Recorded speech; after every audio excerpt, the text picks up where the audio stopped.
Hello and welcome back to the closing sessions. We're in the home stretch here at the Wellbeing Cities Forum 2020. Once again, I'm your host, Greg Lindsay, Director of Research, and it's my pleasure to kick off our closing keynote conversation. We have one more after this, so don't go anywhere, but our closing keynote conversation here, investing in people, investing in places. Obviously, we're seeing the incredible economic fallout of the pandemic, which further underscores the kind of investments that are so desperately needed in communities to basically build back better and sort of create the more equitable outcomes that we want and need. And so to kick off that conversation, it's my pleasure to introduce our moderator, Karl Guenther, who's the Assistant Vice Chancellor of Economic and Community Development at the University of Missouri, St. Louis. Karl, the floor is yours. Thank you, Greg. And I feel grateful to be here with you all and grateful to be here with my fellow panelists on this session. And thank you to everybody who's tuned in for this conversation. We're going to spend our panel time together talking about both where community economic development has been, but also where it can head and how community economic development can increasingly take an approach to neighborhood development that centers racial equity and amplifies the desires of power and agency of people within neighborhoods that have experienced decades of systemic disinvestment. We're going to explore this through the roles of philanthropy, through the roles of practitioners, through the roles of financial institutions. And we're going to have time at the end of the session for Q&A. So please feel free, and we encourage you to put questions in the chat box. And now it is my pleasure I'm going to have each of these panelists introduce themselves, and we will get into questions. So Dara, do you mind kicking us off with an introduction of yourself?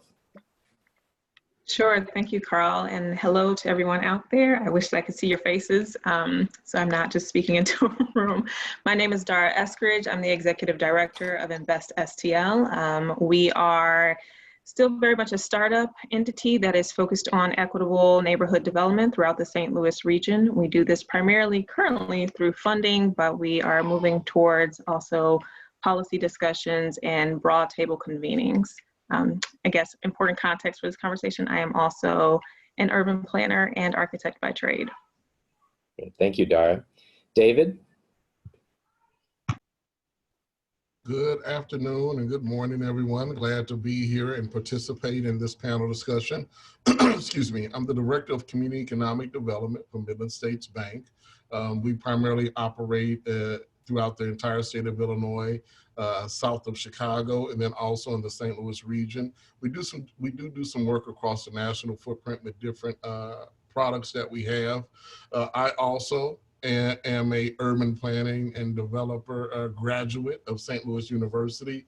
So I bring a unique perspective as I work in the bank to this space as well. Thank you, David. And James? Thank you, Karl, and thank you to New Cities and particularly to David for inviting me. I wish we were all in St. Louis together. The last time I was in St. Louis was 2004, where David, I got to see my Red Sox beat your Cardinals in the World Series finally. And I'll stop there before I get in trouble. I'm JamesCarras, and I'm principal of Carras Community Investment, a community and economic development consulting firm based in Fort Lauderdale. And I'm also a lecturer at Harvard University. I teach courses on urban policy as well as financing community economic development. Thanks, James. And we're going to stick with you and pose this first question. If you could speak a little bit to what has been the general approach to community economic development over the past few decades. Well, it's evolved certainly over the past few decades. The community economic development movement really began in the 60s with the resurgence of local organizations and local advocacy and local control, and that mindset and philosophy. And community development corporations were created in the United States. And for a while, the federal government supported community-based development.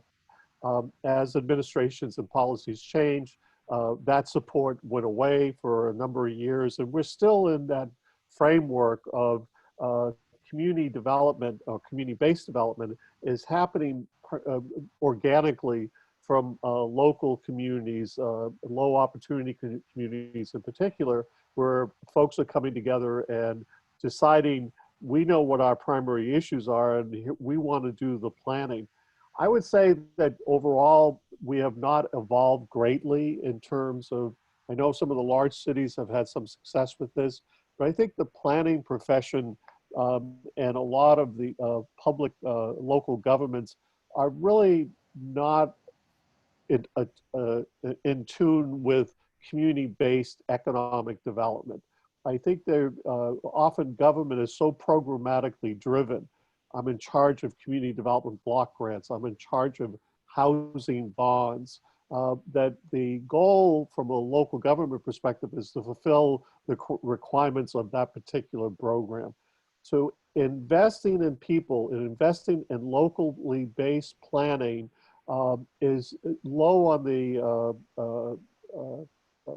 priority list for local government, county governments, philanthropies, and dare I say, financial institutions as well. We're very program, project driven, and this notion of equitable planning and equitable development still is in a emerging early stage. And I think there's a lot to build on. There's some great examples, but overall, we've got some room to go. Well, we look forward to digging into what you're seeing play out as the field evolves. But I first want to give a chance for Dara and David to chime in on this general first question about where the field has been. Yeah, you know, from kind of a philanthropy standpoint, it really follows the arc that Jim outlined for the field in general. Really up until recently, what we've seen philanthropy do is they've kind of followed the trajectory of federal, state, and local funding sources and how they behave when it comes to community development. And then, you know, over the last decade and a half, when we've seen a drastic drop in kind of those government available supports for community-based planning, philanthropy has tried to step in some respects, but you know, mostly it has been dollars that have been more topical. So things that certainly influence and touch community development, but not are so directly tied to the development of a single place. So, you know, around like health and housing or education, but not so much the actual coming together of a neighborhood and how it transforms. And as James said, it's also been very programmatic because that's just kind of how traditional philanthropy is wired, right? We have a program, we want very clear outcomes that we're tracking and that we want to be able to tie each dollar to. And so with that programmatic focus, we've seen less emphasis and support for actual process and how people come into, you know, being able to participate in community development and capacity building to take it on. Thank you, Dara. David? So from a financial institution's perspective, and before I get into this is not necessarily the views of Midland States Bank, and I'm not speaking for all financial institutions. That's like that federal regulator disclaimer. You have an approach that really follows what James and Dara spoke about, because banks are dealing with private capital, very risk adverse. So one of the ways of offsetting risk is philanthropy and also government capital that makes banks more comfortable investing in some of these types of deals. Then you have the compliance mindset that adds on a check-a-box type mentality to where if I need to pass my CRA exam or if I need to make sure that I get good fair lending marks, tell me the metrics that I need to hit, and I'll focus on hitting those metrics. That's not really a comprehensive approach that's intentional with how we invest our philanthropic dollars and in how we create products and deliver those products to the community. So it's, in some areas you have banks that have evolved in the way that they approach community economic development. In some instances, you have banks that it's just, hey, look, let me check this box and make sure that I don't get in trouble with my regulators and that I'm allowed to do business as normal, so to speak, because it is a fiduciary responsibility to shareholders. I think banks need to, or some financial institutions need to look at what is social capital and what is impact investing. How does it drive net profit to the bottom line in and of itself? Thank you, David. And so, Dara, I'm going to go back to you for a minute. Given where the field has been, you know, how might funders consider rethinking their funding strategies and ideologies as we look to the future? Where could the field head? Well, you know, one, I think I'd be remiss, and I like embarrassing you, Karl, if I don't acknowledge that you are one of our board members for InvestSTL. And so, you know, with the board, InvestSTL has really been thinking about how do we structure our investment practices in a way that is more conducive to truly kind of neighborhood level driven equitable transformation. And so that means adopting a spirit of, you know, we're not investing because the best application came through, or we like the people who came forth and said, hey, we need money to do a project. Instead, we're investing because it is owed, right? The neighborhoods that we are focusing on are neighborhoods that for generations have been skipped over largely by multiple of our systems within our community. And so now we're coming to the table and saying, it is time we start investing in these neighborhoods, and it is owed. And every neighborhood that we would focus on is investable. It's just a matter of making sure that we're coming in at the right entry point so that the dollars and the will and the capacity that we can come to the table with aren't overwhelming what exists on the ground. So I think that's one thing, kind of just, it's a mindset shift, right? The other thing is, this is long game work. And we're even finding with, you know, some of our contributors that there's kind of a re-education that has to happen. Donors and philanthropists are so used to, you know, what is going to be the win that I'm going to see a year from now, 3 years from now, maybe at the longest term, 5 years from now.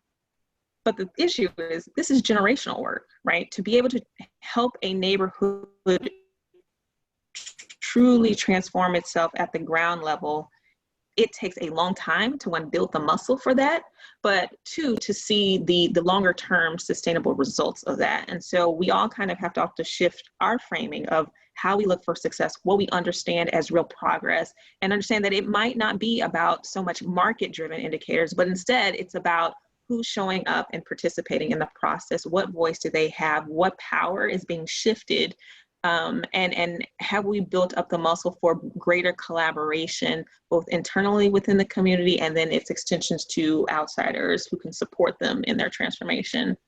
And I'd say probably maybe the last thing I want to highlight is, as funders, being more inclusive and more imaginative about who we can consider as recipients of the investments. You know, traditionally, community development investments have gone towards CDCs and developers. But the truth is that neither of those groups actually live and breathe that neighborhood, right? These are all just people who come in for a time because they feel some stewardship or they have an idea, but it's really the residents there and, you know, the longer term business owners and the institutions that are there that should be in the driver's seat. And so we have to think about how we can also get investments to them so they're really leading the change. Thanks, Dara. I saw some nodding by James. I want to give you a chance to chime in on this.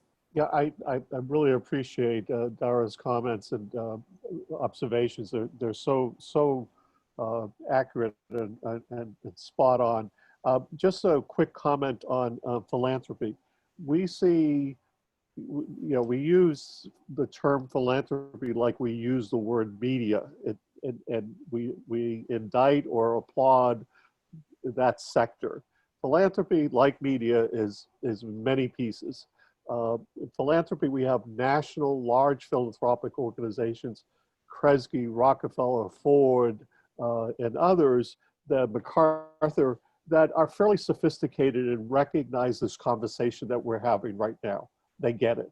But when you begin to drill down beyond some of the largest cities in the country in terms of local foundations and local philanthropic efforts, equitable development, equitable community development is not on the radar screen, if I dare make a generalization. Many of those foundations are based on individual donors who restrict their funds, and the foundation just manages that individual donor. So the individual donor is saying, I want my funds strictly to go for this particular cause. So community foundations have very few unrestricted dollars that they can invest in this, but many of them don't even recognize this as an issue. And finally, the other issue is, Dara, and I want to echo what she said, is that foundations and other investors are looking for outcomes. They're looking for output, all right? And you know, every grant application you do, we're looking for how many units are you going to produce, how many jobs you're going to create. Absolutely important to do so. But rarely do you see a funding opportunity to do community building and community control and community ownership and in community planning.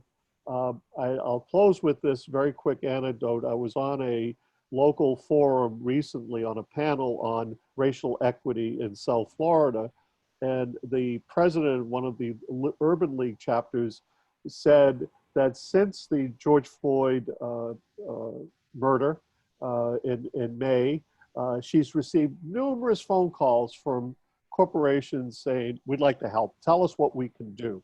And she said, we're overwhelmed and appreciative of all of that. And we know it's short-lived and it's not going to be there for forever.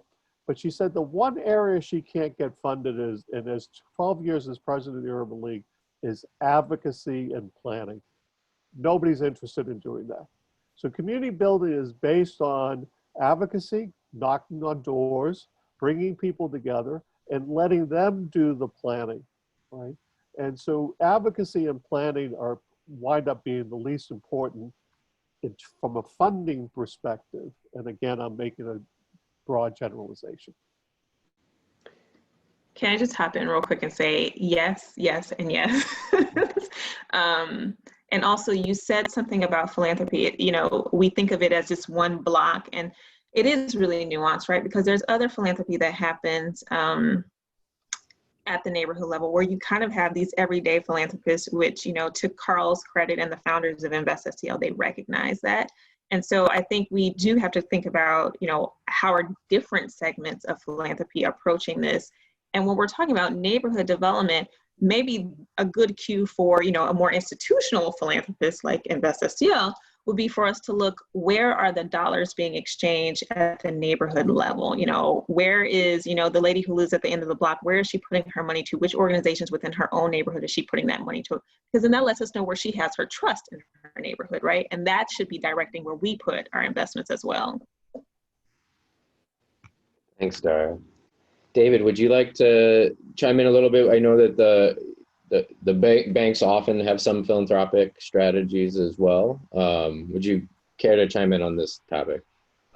Yeah, Karl. So I've seen philanthropy from the sense of CRA and fair lending focused, which again, it might be a check the box. Hey, I need to invest in financial. And I look at philanthropy as an investment that requires an ROI on it, by the way, not just writing a check. That I need outcomes, whether they're intangible or tangible. I need outcomes. But from a CRA and fair lending standpoint, you're putting money in places that fall into a box, so to speak. Then you might have a larger aspect of philanthropy from a financial institution that has a foundation. Some of us do, some of us don't. Well, what I've seen is that sometimes what's invested in is pet projects of either board directors or executive leadership, or projects that if I was founded in a certain city, I feel like I need to give a certain amount of funds to that city for whatever it might be. It might be a museum. It might be renovating the mayor's house or the state or the governor's house or something along that lines. The idea of intentional investing through philanthropy is something that I focus on now, to where we have 6 core areas that we've done over 200 community outreach and needs assessments, which I don't think is normal for institutions as well too. Sitting down with entities and talking about, where is the community at? What do you need? And then those 6 core areas being the center point for us in designing our corporate community economic development plan, regional market plans, which ties into our philanthropy. So if it doesn't fit in one of these 6 core areas that our community needs, and we can't leverage not only philanthropy, but equity and debt with it, well, then we might need to pass on that opportunity, because again, it's creating that synergy from the investment of layered capital, so to speak, to get outcomes in the community. I think that's a way that we can improve and create a vertical investment model that also goes with these different philanthropic organizations, from community level to national and international level, because you need concentrated investment to turn the tide in some of these communities. Investing in people and places, you need concentrated investment. So David, would you mind speaking a little bit, how banks, CDFIs, credit unions, how the array of financial institutions through their lending and through philanthropy can work together to fill some of those gaps, focus on concentrated and intentional investment in places? Well, Karl, thank you. And I might say something that's going to offend some of my fellow bankers, because I see this as an ecosystem. Community economic development is an ecosystem, and it has different actors in the ecosystem. Capital has a profile, and it behaves based upon its profile. So all capital doesn't behave the same way. It doesn't want to sit in certain seats. It doesn't want to play certain roles. But if I look at the needs of a community, a credit union being a nonprofit, I'll start there. It has a different business model than a bank. Its responsibility and accountability is to its members, not shareholders. So by it being a nonprofit, the profit model doesn't look the same. So it can reinvest in itself, reinvest in its membership. And in some instances, it's much better at consumer lending than banks, because the margins are different. They can give it's a reason why a lot of credit unions have better interest rates on car loans than a bank does. It's because of the margin difference that they can have and provide a lower interest rate. So it fits a place. It has a place on the team. A bank, a bank has the ability to leverage capital based upon the decisions that it makes. When it comes to lending, it doesn't have a large margin for error, so it has to be right most of the time, or it's going to go under. But the bank has the ability to leverage capital a certain way, and skill sets because of the people that sit in the bank and the different products. So a bank might be better at small business lending, commercial lending, and some mortgage lending. I mean, if you ask yourself, how many times, if I'm a business owner, have I gotten a business loan or a commercial loan from a credit union? That won't be common. Now let's talk about this space that I love and I have a passion for it. CDFIs, community development revolving loan funds, pools. In that space now, I step outside of compliance and regulatory restrictions that don't allow me to deploy capital in a community the way that it needs it.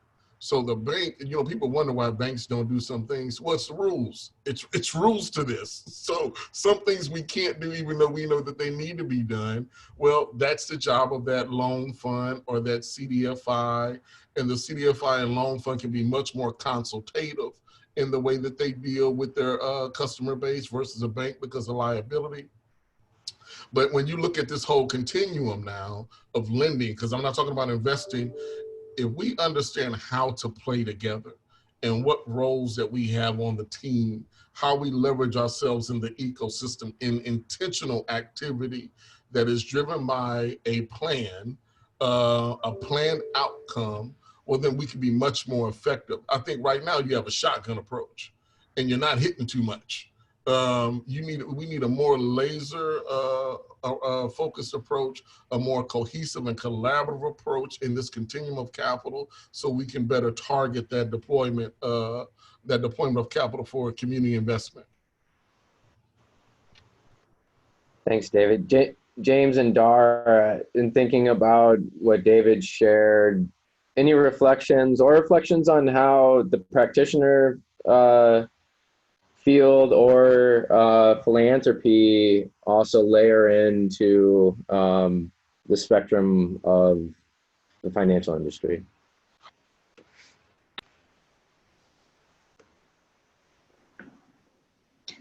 I'll jump in. Go ahead, James.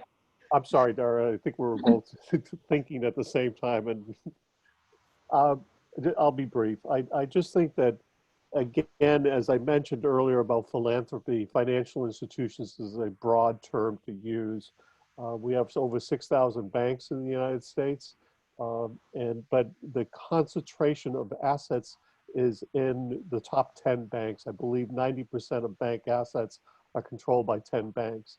And when we get to look at those 10 banks, and I think most of us can name many of them, I won't go through the list, but if you begin to take a look at their approaches, they're running a business model, and this is how, and this is not a criticism, it's an observation. They have a business model relative to community investment, and therefore they're competitive with each other. And so the model inherently does not fit collaboration, and trying to bring institutions together. And I think almost all of us have been around the table where a number of banks are in the room together, and there's often silence from the banks. I'm not sure it's in their job description, always remain silent at meetings, don't say anything. And, you know, and I'm being facetious, but over the years, this is what I've seen. And part of it is from this competitive environment. Again, it's the nature of the beast, but it doesn't lend itself well to collaboration in terms of supporting initiatives that Dara is leading and others that we're doing something very similar. We call it Invest Fort Lauderdale, and we're putting that together with a local, in a local redevelopment area. And trying to bring banks together is a real challenge. And again, they have initiatives that stand alone that are really good. One very quick comment also on banks is they have a tendency to respond to their most active markets where there's a push or advocacy groups. There you can see the difference in their approach to markets where there's no history of advocacy, and kind of they just go by the wayside. So there are some challenges in terms of bank investments, that's for sure. Thank you, James. Dara?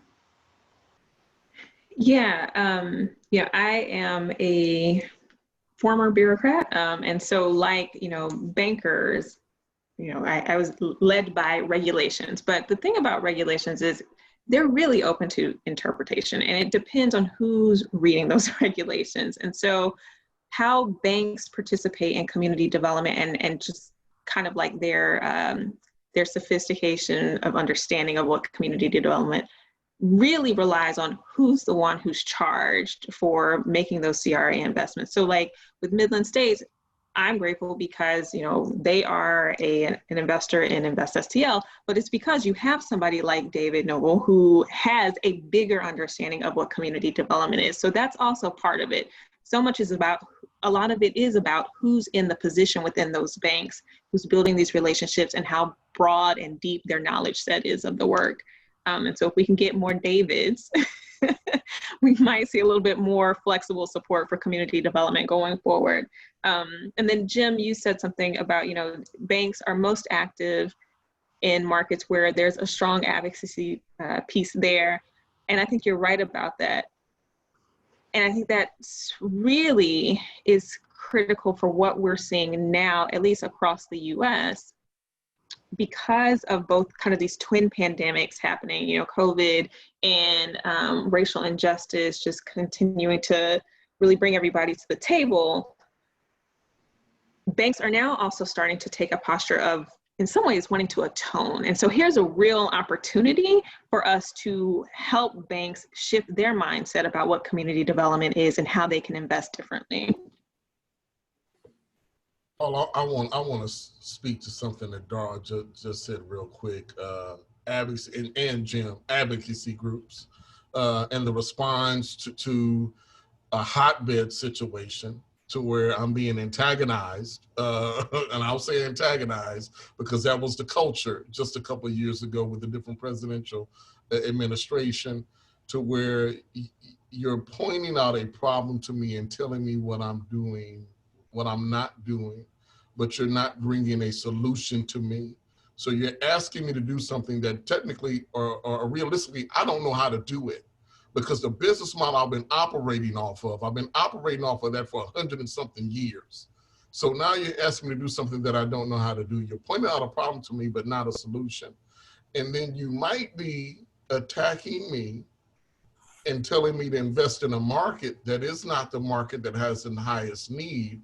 So your approach is almost based on your agenda that's self-gratifying or self-serving rather, versus can we sit there, because we're seeing this in our communities now, this division that we have. So we have a systematic problem that needs a systematic solution. And it's all these different key actors in the ecosystem that if we could sit down and have constructive dialogue around what this looks like and then collaborate, the outcome would be different. Banks' competitive nature that they bring to this space is because you give me a scorecard that tells me I have to get X amount of applications in this area, X amount of dollars in investment. So if it's not enough for all of us to do, or we don't understand what to do, we're competing over the low-hanging fruit. So now I'm not going to have a conversation with Bank B or Bank C and talk about, hey, look, we created this product. We understand how to mitigate the risk. Why don't we create a loan pool for this mortgage product, and we can create a homeownership program across this whole region? We can't get to that conversation because the culture and ideology that we're operating off of now, which we need to be able to sit down, have more constructive dialogue with all the players in the ecosystem and come up with a comprehensive solution that all of us get to play in, because no bank has enough money to solve the problem. No philanthropic organization, no government agency, nothing gets solved unless we play together. So one thing I want to call out, folks, please ask questions over the next 10 minutes, 15 minutes or so as the conversation continues. But building off of David's point here, let's move the conversation into, as we look forward, as we think about scalable solutions, as we think about places that have maybe gone through the kind of experience that David, you mentioned, or James, you referenced, what might be able to be some of the future steps here, scalable solutions in finance or scalable solutions in how the advocacy world and the lending world and the philanthropy world find their way forward? I'll jump in, and I just want to build on David's comment in term, which I think is an important one, is the need for an ecosystem. And ecosystems can be encouraged, they can be fertilized, and they have to happen, going back to what we talked about earlier in terms of organizing and advocacy and planning. And through organizing and advocacy, folks are brought to a table. And unfortunately, David, without criticism, sometimes we can't get folks to the table. So that sometimes is a necessary thing to take place. We've all been in situations, well, let cooler heads prevail. Let's sit down and talk about this. Okay, now that we have you at the table, let's begin to outline a framework for moving forward that's sustainable, that's scalable, and that it makes common sense in terms of the outcomes are going to benefit the residences, businesses of these low opportunity communities that we care about. And when that conversation is not an easy one, and building efforts such as InvestSTL that Dara is mentioning, and other efforts that are taking place around the country, which are very exciting.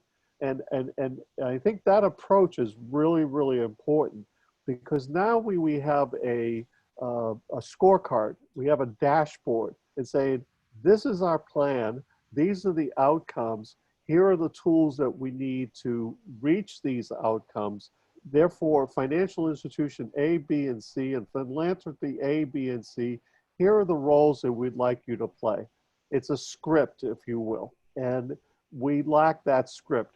Local government has been horrible at putting together these scripts, if you will, because again, they're programmatically driven, regulation driven, zoning, land use, etc. And are not looking at community-based, inclusive, equitable, all-party planning that is really necessary. Thanks, Jim. Dara, thoughts?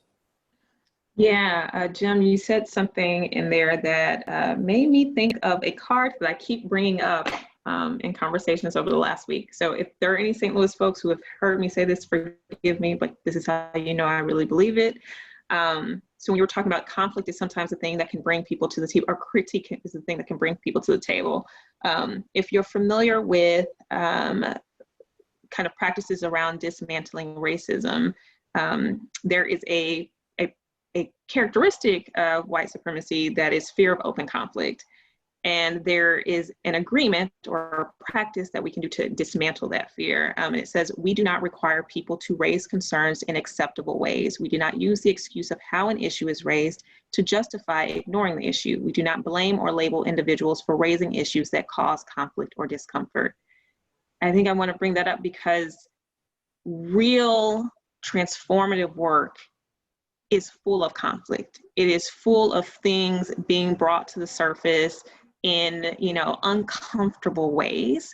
And I think from a practitioner standpoint, from a funder standpoint, from, a financial institution and supporter standpoint, but also from a resident standpoint, we've got to really lean hard into the conflict that's there, because it's only through wading through that conflict that we're going to be able to get long-term change. From a funder standpoint, that is about process. And so kind of going back to what I was saying earlier, funders have to get comfortable investing in process and understanding process as product. We can't just be focused on the building that might get built or the plan that's going to sit on that shelf. We have to really be focused on what was the process to even get to those things and who was at the table. And by way of our investment, did we support voices that we typically don't hear and see? Did we support them being present? And did we help shift what the accountability structure looks within that ecosystem that we're talking about building, right? In many of our communities, there's already a community development ecosystem. The question is, does the accountability flow in the right direction? And so we've got to help reset that. And then the last thing that I'll say is, if we are only going to fund organizations and buildings and not be willing to wade into policy and advocacy and process, then the investments that we make in people in place will only be a lifetime at most deep. We need to be pushing for multi-generational transformation. In order to get there, we have to be willing to invest in policy, because as David said, no bank and no foundation has enough money to make a real dent in the challenge. But if we get better policies that push better practices that then start to counter some of the challenges that we see, well, then we've got enough money to make a big difference. Dara, I'm going to make a big banner and put it over my desk, process as product. What a great rallying cry. I love it. Thank you. Jim, I'm taking that one too. I'm over at tingling, Dara. I love that. You just spoke to something that me and you have been talking about, of course, but like, and I'm trying to socialize the bank to the idea of investing in the process gathering, hunting, fishing, farming. Stop being so short-sighted, which you want a deal right now. You don't want to invest in a process that builds a community, that creates the deals that we want to do, and that makes the communities that we're in more viable and sustainable. And community economic development is a business practice that CRA and fair lending is just a part of, and policy has a whole lot to do with that. I love what you just said. This is recorded, so I'm going to take that little snippet and I'm going to play that in some meetings that I'm in. I didn't create that. I don't know where it came from. Somebody else said it.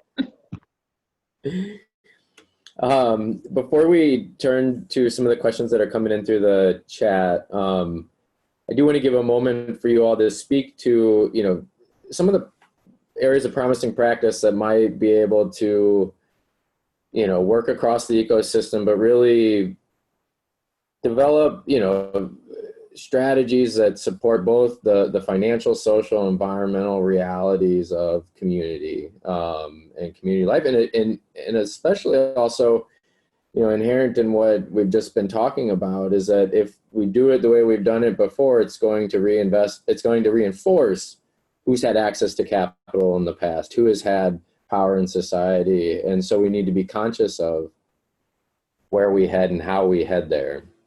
So I want to give a few minutes for the panel to chime in on that, and then we will turn to the questions that are coming in through the chat. I have a very quick response as an example, and again, I've just gotten to know Dara and her organizing efforts and her ecosystem that she's creating. Opportunity zone funds have been quite controversial in the United States. They're this administration's leading initiative for low-income, low-opportunity communities and creating new equity, private sector equity, into real estate and businesses in designated opportunity zones. One initiative, and I think that there are many variations of the form, but the example I'll speak to is Opportunity Alabama. And Opportunity Alabama is a statewide nonprofit initiative in recognizing that Wall Street investors, or excuse me, not Wall Street investors, but wealthy investors utilizing the tax incentive for opportunity zones are going to go to markets that are opportunity zones that make the most sense and the ones they're familiar with. For instance, downtown Portland, Oregon is an opportunity zone. All right, would you invest there, or would you invest in a rural hamlet in Alabama? It doesn't take much sense. It doesn't take much to figure that one out. Opportunity Alabama said, we're not quite ready for prime time investment. We know that. So what they do is they work with communities across the state in going through this planning process and coming up with what are the most important needs that you have in your community that are not being met. What is it that we can focus on as a particular outcome? And we'll work with you. So just to give a very simple example, a community might come up with, we need a health center. We do not have a medical facility within 25 miles of us. All right, so that's the number one need that's created out of this planning process. And what Opportunity Alabama does then is work in terms of building the feasibility and the planning of a community health center. So down the road in a 2-year time frame, it can go to investors, philanthropy, as well as Opportunity Zone Fund investors, and the government and say, here's the plan, here's our process, here's our product, Dara, and our product is a community health center. All right, and here are how the numbers work, with technical assistance in terms of getting to that point.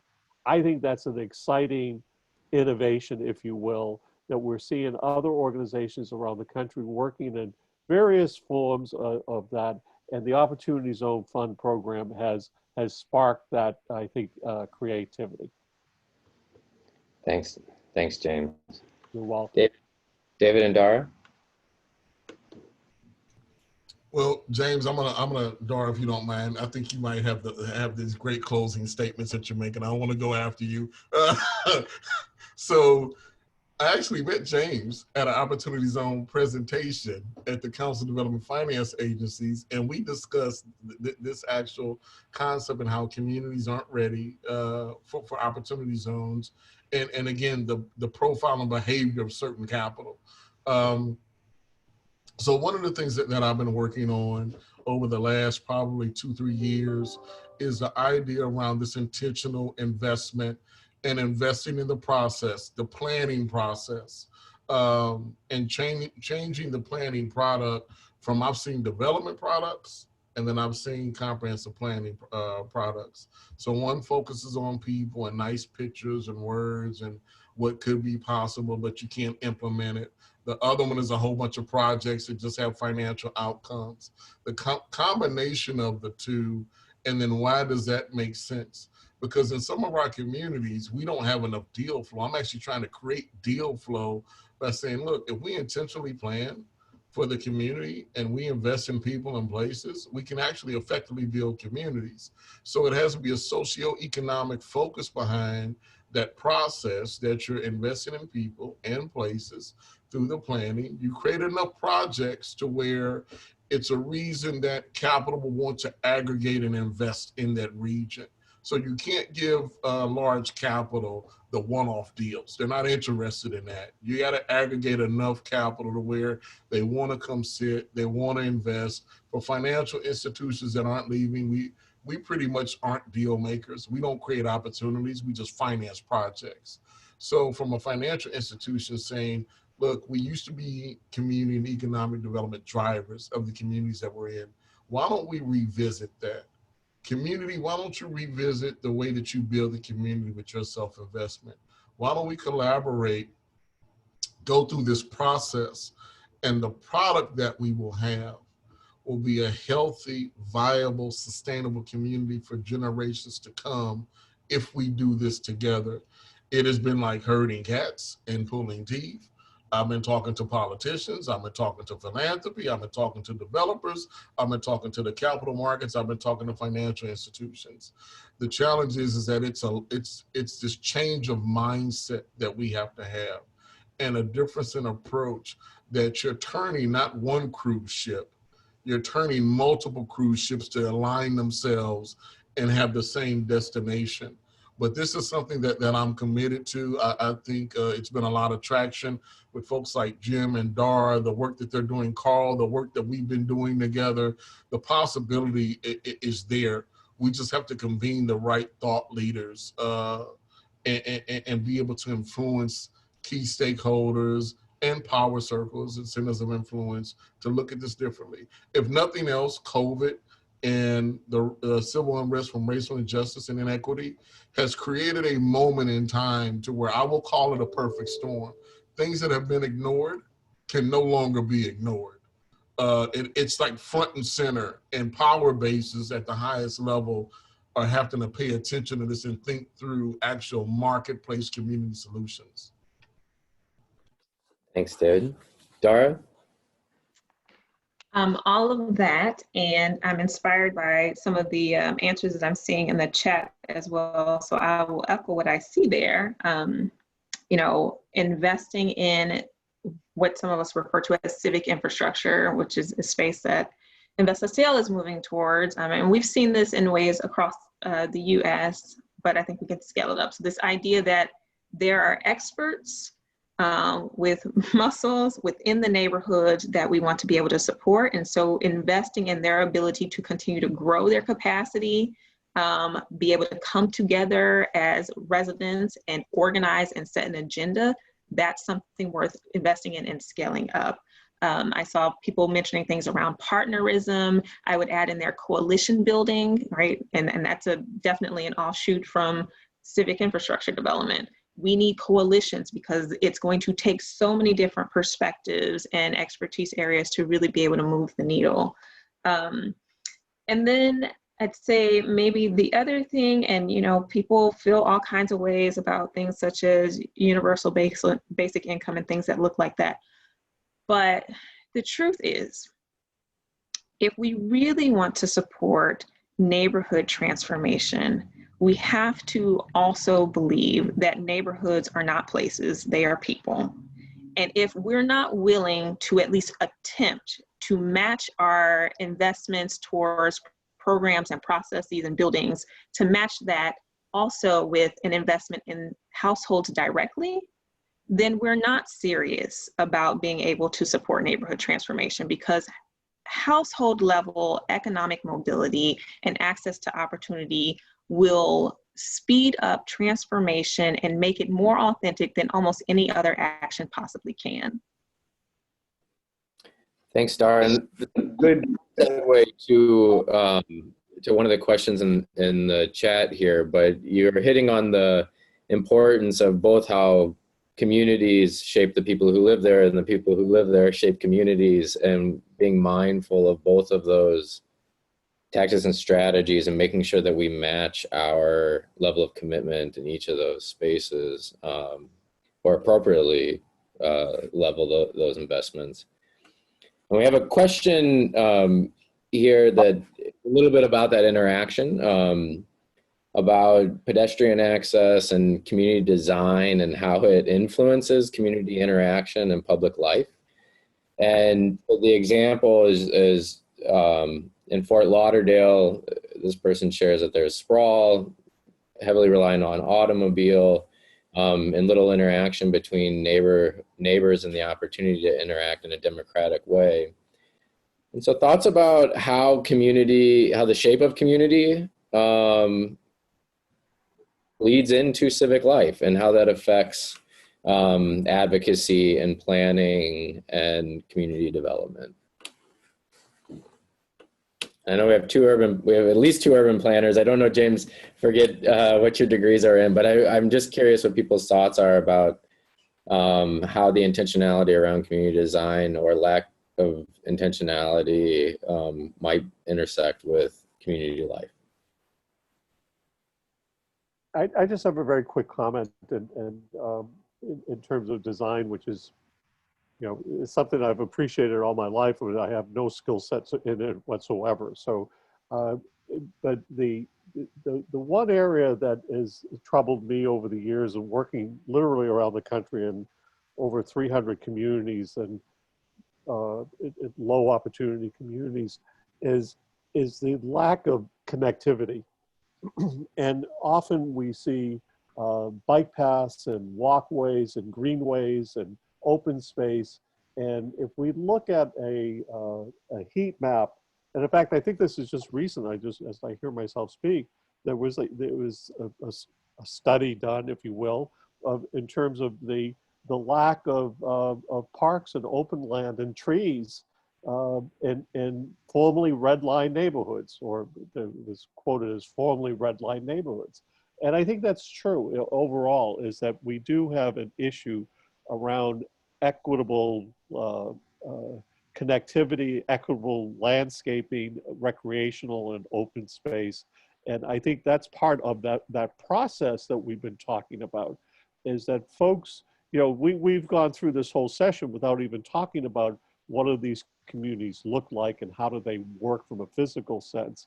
But if we had that collaborative effort, we would have folks like my good friend who asked the question, Michael Matvis, in the room, bringing this up and saying, gee, I didn't think about that. And that's part of the process.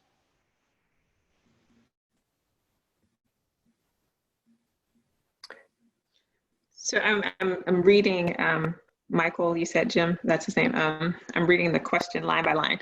And so I think when we think about neighborhood planning processes, I think traditionally, right, we'll set up like a public meeting and we try and get feedback and all of that.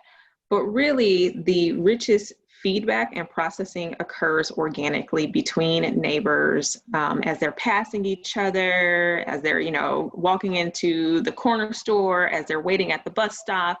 And so when we have areas that are not highly physically connected and don't have kind of the amenities that support people being able to come together at random, then we also lose the opportunity for those very organic interactions and feedback and processing between neighbors that can really inform what good plans can look like. Thanks, Dara. David? Anything to add? No, I don't have anything to add. I will say this. So I do have something to add. My neighborhood is a very well connected neighborhood. Bike paths. You can walk to the grocery store. You can walk to the entertainment district.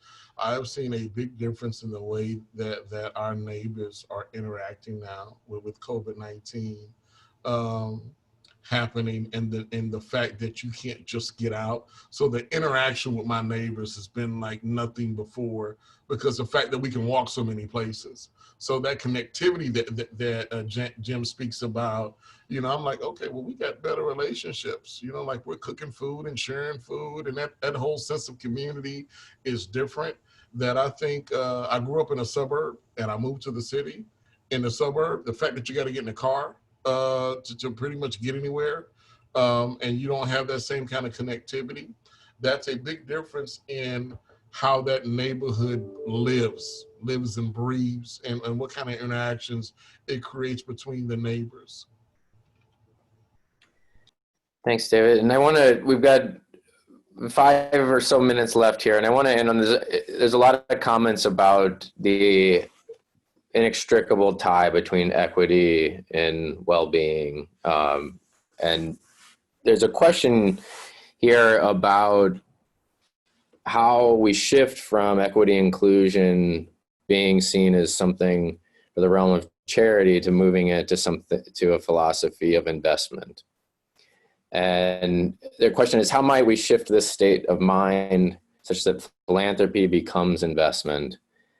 And so maybe if we can close on hearing from each of you on addressing this question, but the intersection of equity and well-being, and the recognition that how our systems might function to better shift the mindset to a mindset of investment.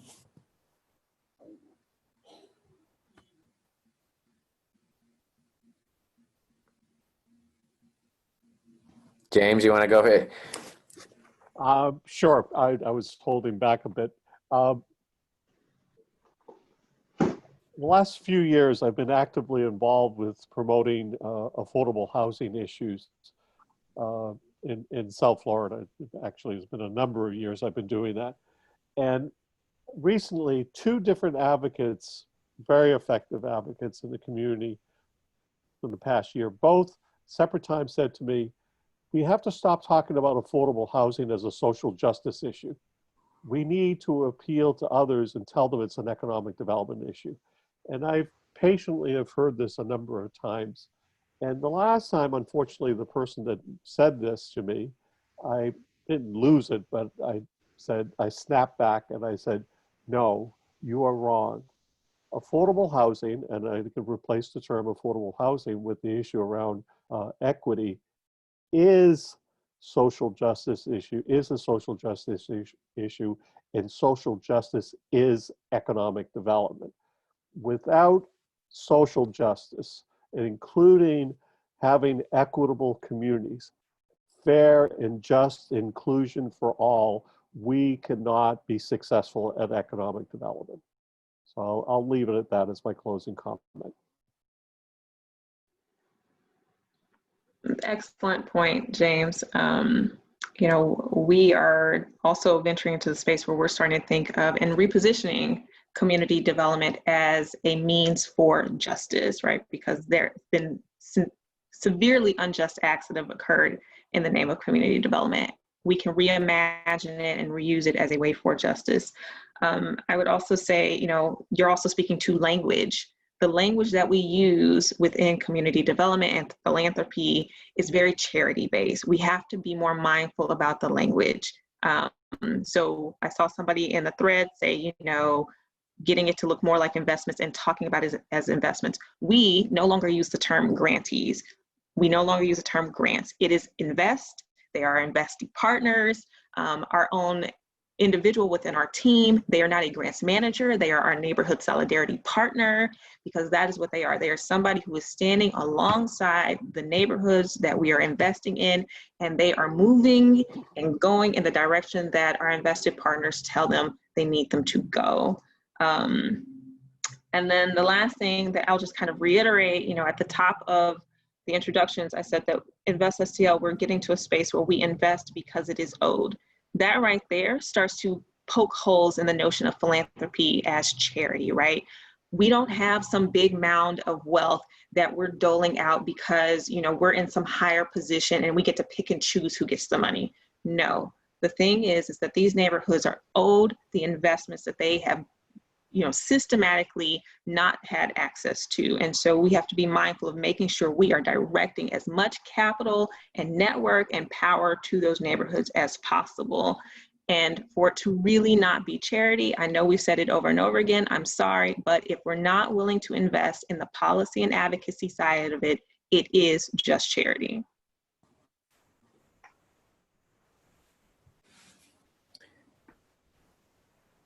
Dara, thank you for sharing that. I got disconnected there for a moment, and I trust that our panelists did an amazing job, and we are drawing near the end of the hour together. Were there any final comments folks wanted to make, or is it time to simply say thank you for the panelists and for the attendees? I just want to say thank you to everybody. I don't have anything to add to Dara and Jim's comment. I previously spoke about investment versus charity. So we're all talking the same language.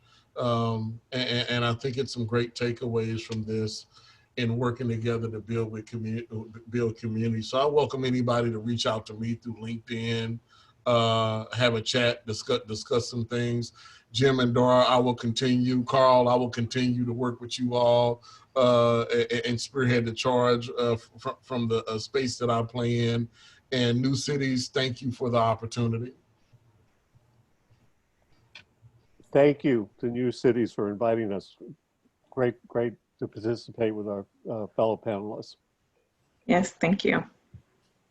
Thank you. Greg? Well, thank you, Karl, and thank you, everyone. Thank you, Dara and David and James. It was a pleasure, and it was a fantastic conclusion to this year's Wellbeing Cities Forum. So on that note, audience, don't go anywhere because we are going to segue cleanly right into our closing keynote by New Cities Chairman John Rossant. So if I can invite our panelists to step off the virtual stage simply by turning off your cameras. That's how we do it in 2021. Goodbye, and thank you so much for that panel. And once they are off, it is my pleasure to hand it back over to you, John. Any thoughts and reflections before you begin on this year's forum? Well, thank you, Greg, and that was a terrific discussion. And ladies and gentlemen, mesdames et messieurs, dear participants and speakers, I want to thank you on behalf of all of New Cities for joining us virtually, in any case, for this year's 2020 Wellbeing Cities Forum. It's been an extraordinarily rich 3 days, really, really rich 3 days of very fruitful conversations, very, very lively debates, lots of examples of inspiring urban well-being initiatives. And I hope you, all our listeners and participants, have benefited and learned and have been inspired, certainly as much as I have these past 3 days. You know, health, mobility, economic opportunity, sustainability, well-being lies at the intersection of so many different fields and requires really collaboration across every sector. And I think that goes to the core of what New Cities really is all about and what we try to do, and that is collaborate. During this forum over the last 3 days, we've been lucky to have been joined by many incredible speakers and experts from mayors, urban innovators, entrepreneurs, companies, citizens. And we've learned from them about how each is contributing to their city's well-being. And it's been truly fascinating. And I think this virtual format is challenging, but it's also made it easier to gather all of these different How are you? Sorry I wasn't able to answer the phone perspectives from all around the world. And we believe that this can only benefit and enrich those kinds of conversations. We certainly are honored to have been joined by close to 1,000 participants from hundreds and hundreds of cities around the world, from over 65 countries, and that's been terrific. I think today, more than ever, we're convinced that well-being should be at the heart of how we think about cities, how we plan them, how we live in them, and certainly the very tragic events of this last year, challenging events, have confirmed the importance of well-being and health in our cities. So we certainly invite all of you to keep on engaging with new cities over the coming weeks and months on this important conversation around well-being, to keep developing those crucial cross-sectoral ties and collaborations. And we really invite you, and I personally invite all of you, to come and endorse, sign the Declaration of Montreal on Wellbeing Cities. You know, by adding your name to the declaration, you will help us center the urban conversation around well-being so that it isn't just seen as a kind of collateral benefit. So really, let's make our voices heard. I really implore you to do this. In the next few weeks, by the way, New Cities will be publishing our first Wellbeing Cities report on innovations in health, environment, economy, and community. This report will include a lot of the detailed case studies from our 2020 laureate cities and their initiatives, as well as a lot of the key takeaways from this year's applications and from this year's forum. It's going to offer recommendations and resources for urban practitioners as well. Finally, it's my great pleasure to announce that we are already working on next year's Wellbeing Cities Forum and Wellbeing Cities Award in 2021, and I think we'll get back to an in-person meeting, which would be great. The award is going to recognize cities, once again, that are actively integrating equity, health, and well-being into their long-term plans. As always, we will select the most innovative, inspiring, and inclusive programs that promote well-being in a local context. And it's across our 5 categories, which is building a vibrant urban economy, integrating nature and biodiversity, so important, planning for better urban health, prioritizing well-being, and supporting cohesive communities. So please do stay tuned for more information on this and on the launch date of our channels this fall. We certainly, all of us at New Cities, look forward to learning about more inspiring projects, and we invite you to spread the word, encourage cities to apply, and get in touch with us about initiatives that you think deserve to be promoted and pointed out. Now, finally, I would like to thank once again those entities and friends and partners who have made this second edition of the Wellbeing Cities Forum possible.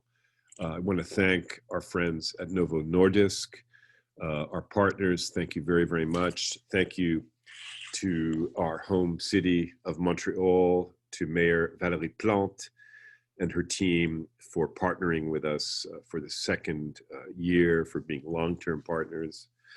Un grand merci également au gouvernement de Québec et au ministère des Affaires municipales et de l'Habitation pour leur soutien financier et leur soutien moral en plus. Thank you to the many New Cities members who played very active roles these last 3 days. The Toyota Mobility Foundation, Jacobs, the McKinsey Global Institute, our good friends from Bouygues Construction in Paris, Canada Mortgage and Housing Corporation, Midland States Bank, Smart Columbus, Geo Design Hub, Secure Access, Global Urban Leap. Your support allows us to continue this important work, allows us to continue to connect people and cities from around the world and lets them share ideas. Thanks also to our great media partners this year, Le Monde, Politico, Cities Today, The New Times, Design Exchange, Smart Cities World, All Things Urban, and Shareable. Finally, thanks to all our wonderful speakers for contributing to this exciting program. You've done an amazing job. Thanks to all our participants for attending and engaging in all the different sessions. And of course, thanks to the amazing team at New Cities for putting this all together. You've done an absolutely exceptional job, as usual. So I now officially draw this second edition of Wellbeing Cities Forum to a close. You can, of course, keep exploring the very rich content of these last 3 days through the replays that will be available on our platform. Thank you all so much for being with us and contributing to this. And we look forward to meeting you again next year. Take care and God bless.